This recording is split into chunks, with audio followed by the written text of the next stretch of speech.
I'm not afraid of anybody. Le'Veon Bell, arguably the best there. Not afraid of him. Temper, he's good. Glass chin though. When can the fans expect you to make your ring walk? Possibly July, possibly June. It's near there. Listen, I ain't giving too much away, but yes, I am winning walkout of the year.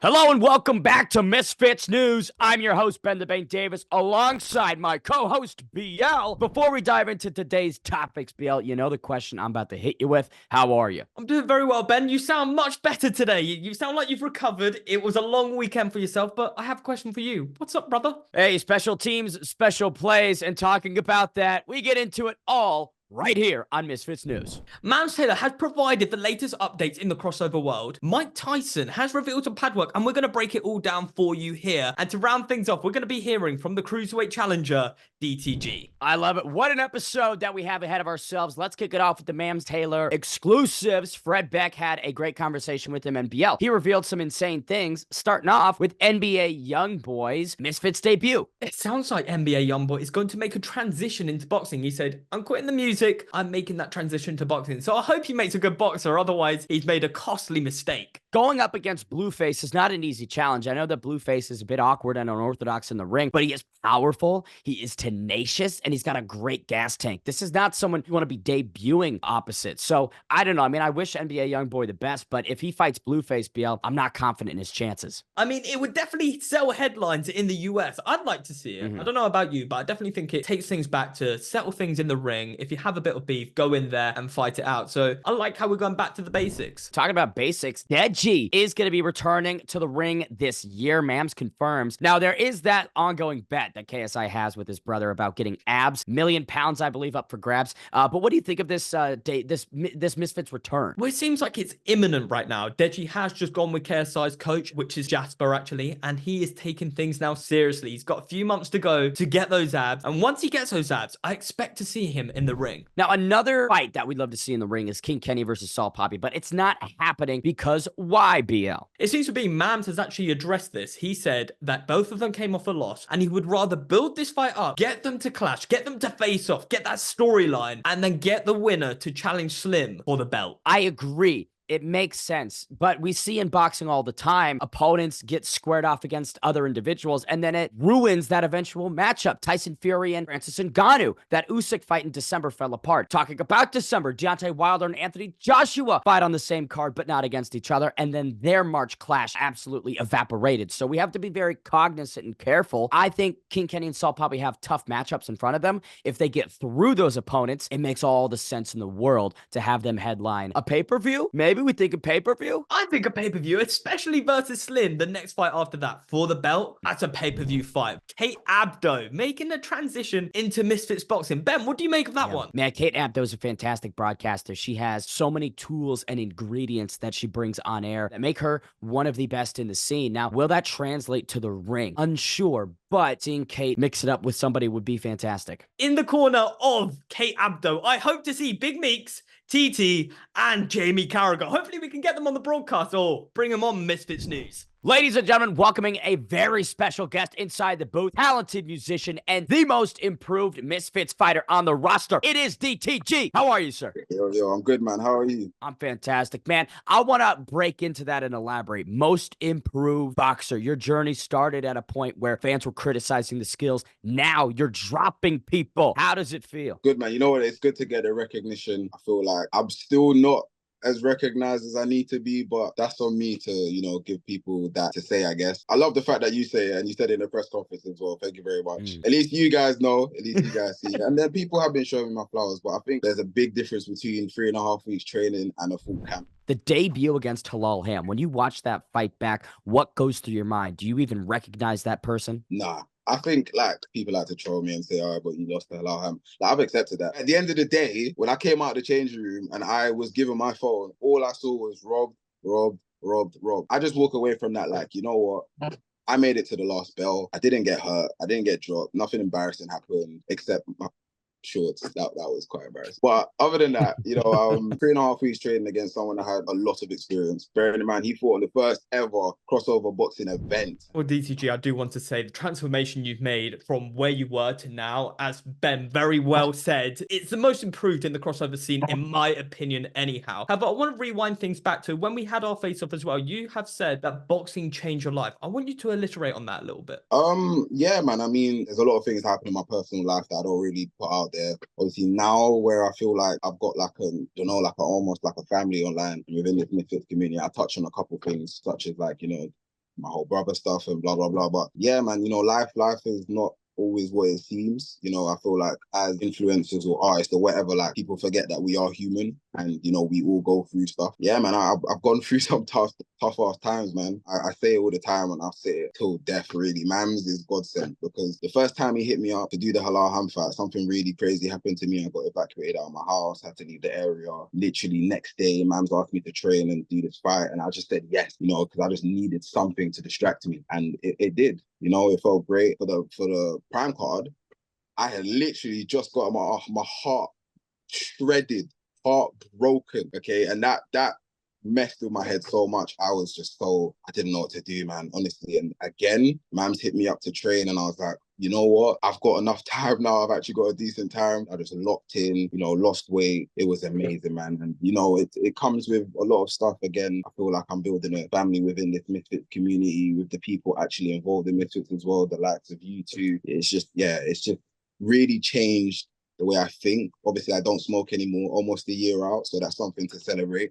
Just a lot of personal changes. And yeah, it really does improve one's mental state, one's discipline levels, and just take on life, really. The gym is a serious cure. And a boxing gym, that's a whole different story. I wanted to sit on that Miles Raxu fight. Talk to me about dropping Miles Raxu. He obviously had a lot of size, and you just tumbled him to the canvas. Were you like, oh shit, I actually I got him down? Yeah, because you know what? Like, I spar pros, so like I train really, really hard. All right. And yeah, cool. I've hurt people in the gym. I've made people bleed, blah, blah, blah. But I've never dropped anybody. Like, I've never dropped anybody.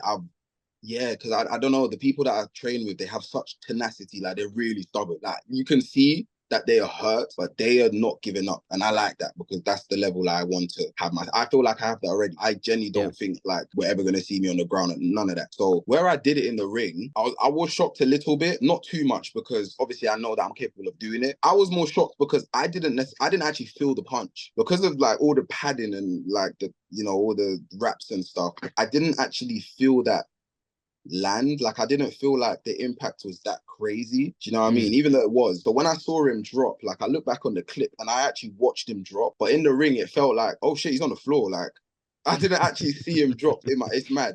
But it was something, man. I just wish that I'd gone back to my corner straight away because he was actually on the floor for more than 10 seconds. But the count started late because, you know, I went up, emoted, as they'd say. I've watched that clip hundreds of times. I want to shift a little bit to the tattoos because they're quite distinctive, often anime themed. Can you talk us through some of the inspiration behind the art that you got on the body? Yeah, so on my left shoulder, I have the Naruto seal. What that signifies is when he was born, Minato, his dad, put the nine-tailed beast inside of him. Often throughout the anime, you see that at times he calls upon that beast to help him out and stuff. I'd say like with me, I feel like I'm a very calm and reserved person. You know, like I've had training throughout my life, like living in Nigeria and whatnot, to kind of just keep like a certain level and not get too angry or whatever. But like when I need to, like in the boxing ring, I flip that switch, you know, and I bring that beast inside of me outside. That's also connected to Rock Lee, who's another character from Naruto, and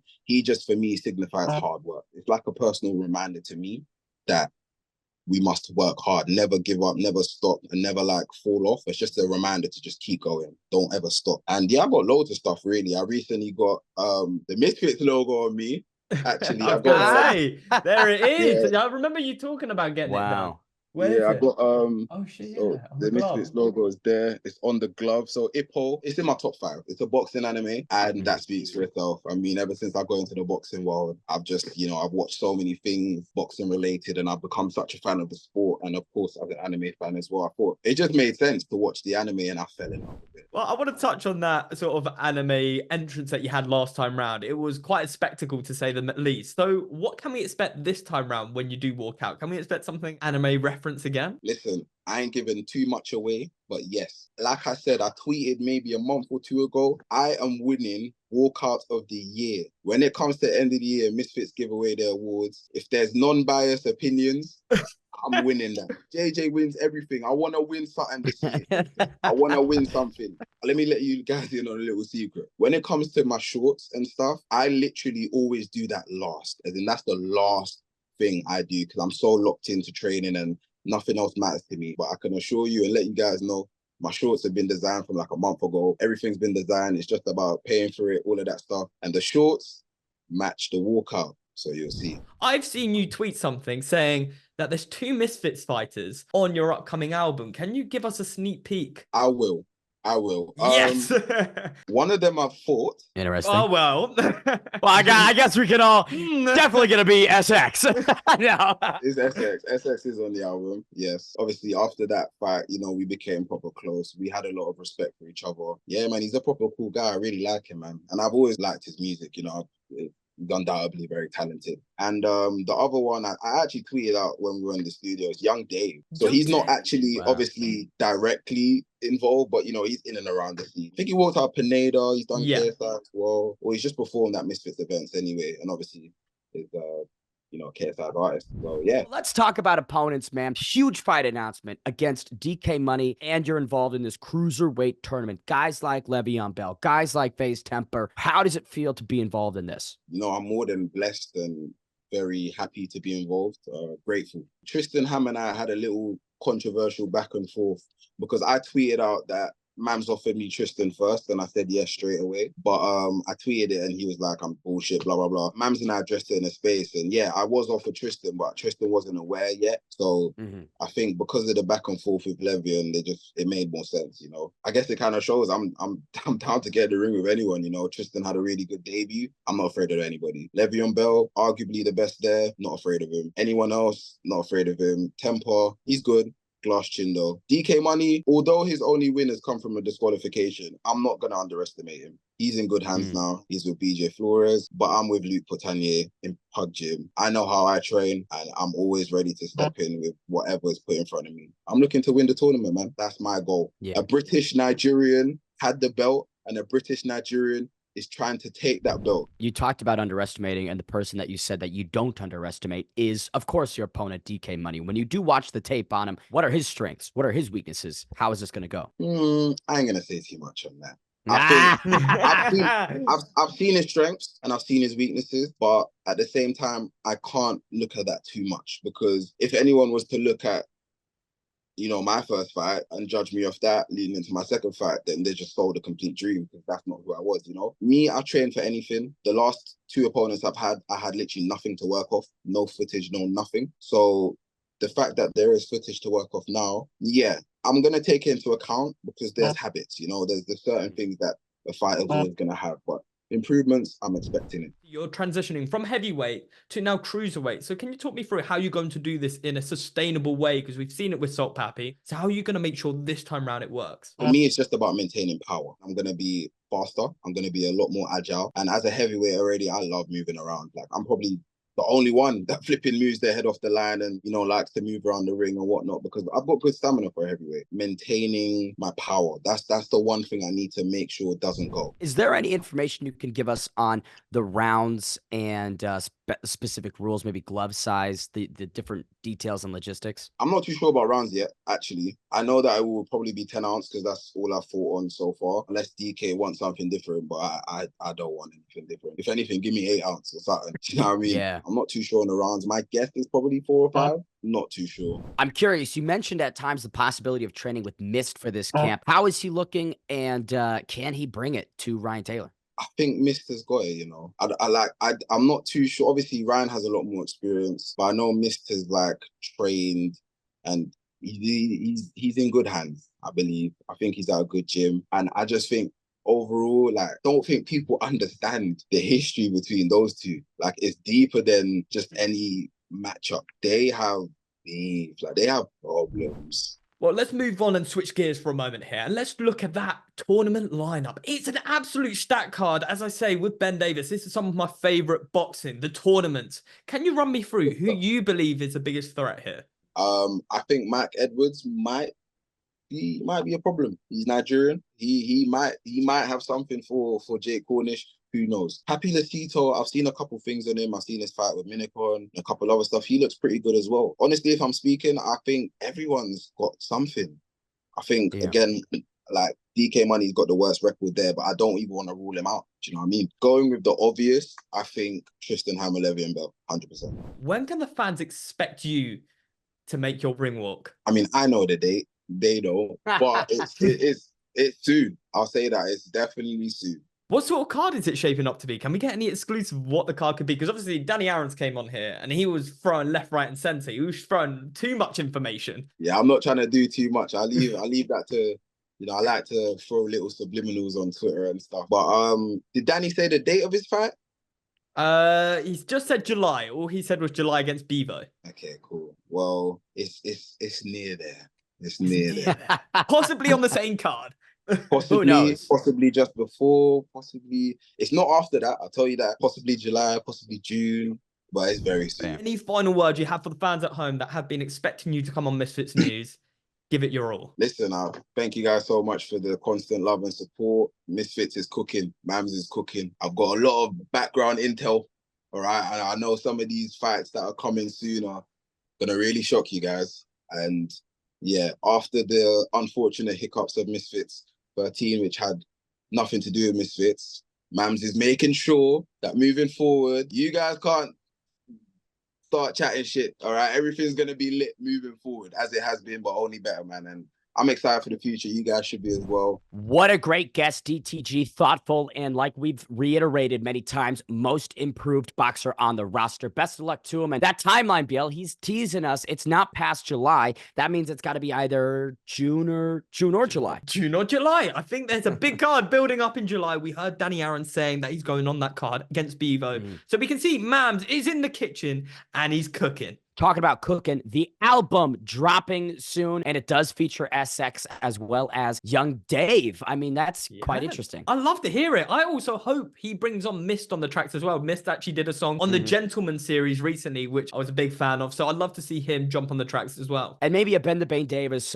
feature, a bar, a solo. You never know. For this episode of Misfits News, we wanted to react to some of Mike Tyson's recent pad footage. He's been putting out a lot of clips. And BL, I think it's time that we give the fans our honest thoughts on what he looks like. So, BL, interesting shots here. The big things that I want to highlight is that, like, it's cut up. It's just quick cuts. It's very cut up. There's no continuous long combinations. And the other thing is, this worked a lot when Mike was younger, but squared up, completely squared up in the pocket. I don't think that that's going to be the most successful strat against a guy like Jake Paul, who isn't going to give him these opportunities. I don't think that Mike's going to be able to cut off the ring effectively enough to get to a point where he can just square up and throw bombs like this. Well, I'm going to say, I've got some positives and negatives from what I'm seeing from here. What the positives are is that he still has movement. It looks like he still carries a lot of power as well. Yes, it's cut up, but he still is Mike Tyson. He's got that knowledge up there. However, as you say here, and as you replay into it as well, as he comes in, he leaves his chin very exposed. Now, Jake Paul is known for that overhand right, which sort of comes right down from the bottom, and he's had some really big highlight reel KOs from it. And I feel like with Mike Tyson's age, with his coordination possibly not being the best right now and coming in full steam ahead, he's gonna get caught by a big shot. I want to highlight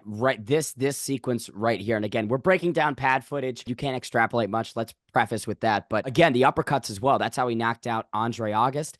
Look at where the chin's at. Yeah, exactly there. And there's no covering. There's no covering of the chin. If he's shifting like that, I can imagine Paul just oink. Big right hand. So, what an episode. It was fantastic to finally have DTG on the show. As always, Misfits News bringing you the latest and greatest updates in the world of crossover boxing. I've been your host, Ben the Bane Davis. For BL, remember to like, subscribe, and every Tuesday and Thursday, we'll see you then. Take care.